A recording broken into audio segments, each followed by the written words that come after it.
We are going to cut this tofu into cubes and then marinate it in a marinade of peanut oil, soy sauce, ginger, and garlic. It is that easy.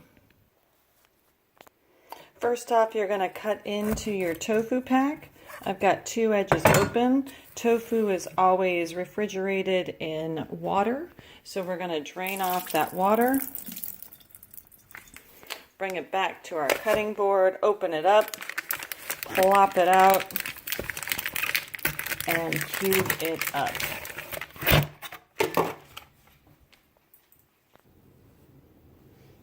To begin, we're going to take that block of tofu, we're going to cut it down the length this way,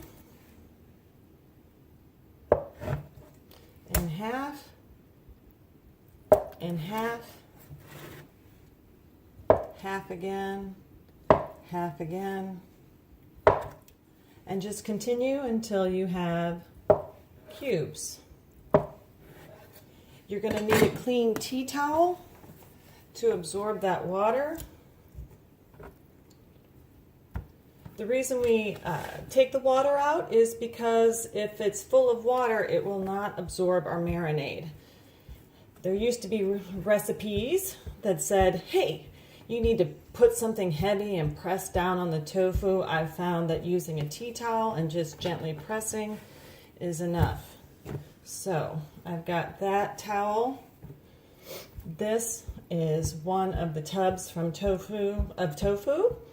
And then once we've got most of the water out, we're going to put it in a non-reactive container and then continue on with the next. This tofu is going to be baked, and because we love it so much in our home, we're going to do 2 complete blocks of tofu. Press, get the excess water out, transfer it to my dish. This is going to be my marinade dish, and I'm doing this in the morning, and I am going to let it marinate all day. Now I'm going to take my garlic, and when you're using a garlic press, you do not need to peel the garlic. I'm going to put it over my dish, use the blunt side of my knife, scrape off 1 clove of garlic. I will do 3.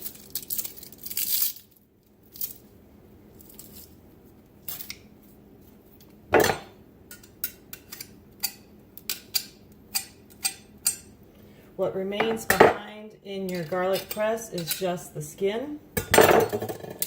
You pull the skin off and then continue on with the ginger. Ginger, this is a big fat root, Melissa's ginger. Ginger is fresh and it has a completely different flavor than dried ginger. It is more pungent, but it has less bitterness than dried ginger. I'm cubing it just so that I can fit it into my garlic press, which is doubling as a ginger press right now. Same procedure. I do not need to peel this garlic. I'm going to take this piece, put it in this way, and press on down. When you use ginger in your garlic press, what stays behind is the fiber. So there's my skin and fiber of the ginger root. And then I'm going to repeat with 3 more of these 1/2 inch to 1 inch cubes. Improv Cook never uses a recipe. I do have some tried and true favorites. Ginger and garlic is one of them. And then in this particular recipe, because I'm going to bake it, I do not want to use olive oil. I want to use peanut oil or canola oil. And because this will have an Asian flair, peanut oil is my pick for today. So it was 4 pieces of ginger, 3 pretty good size garlic cloves, and now I've got ginger, garlic, and tofu.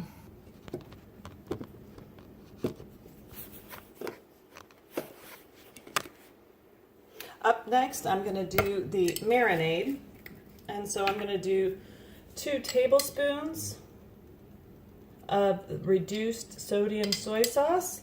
I love Bragg's amino acids. It is less salty, but I do not have any of that. And Improv Cook always cooks with what we have on hand. You could also add some rice wine vinegar, a tablespoon if you like it. I am not going to go for that taste, and because I'm baking it, I don't want vinegar in my marinade. So that is my marinade, 4 simple ingredients. Put a lid on it and let it marinate the better part of my workday. I'll check back in with you later.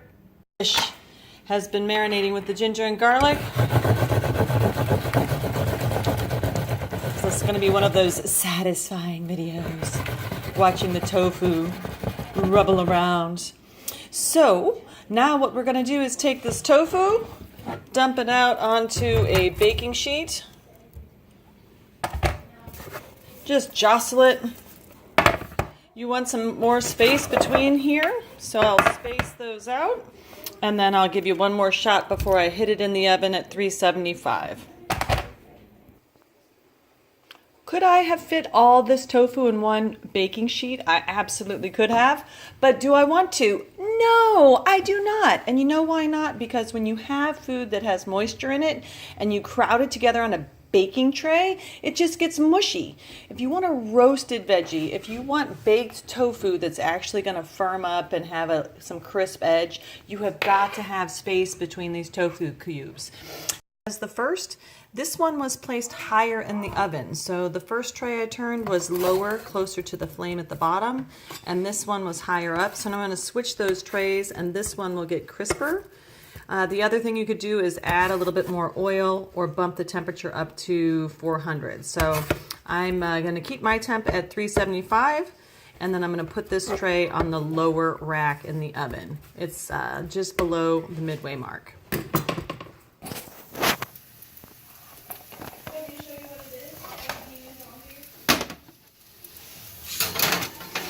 Now going in on the lower of the 2 racks, but still about middle. This was the tray that was higher up in the oven on the first time, and now you can see by moving them down 3 inches in the oven closer to the flame, they've browned more on that second side. So I'm going to toss these and give them a few more minutes to brown one more side. This is the tofu that was the brownest first. It has a total of 25 minutes baking, and you can see it's not crisp on every single side, but this is going to be how I'm going to pull it out of the oven. And then if you want to garnish, you could add a little bit more soy sauce. You could toss a little rice wine vinegar on here, a couple droplets sprinkled on. And then of course, if you want to bam it up, get yourself some crushed red pepper, cayenne pepper, or Turkish spice, which is one of my favorites from Penzeys, and enjoy. That's it. The Improv Cook made baked tofu tonight with a couple simple ingredients and 25 minutes in the oven at 375. Enjoy.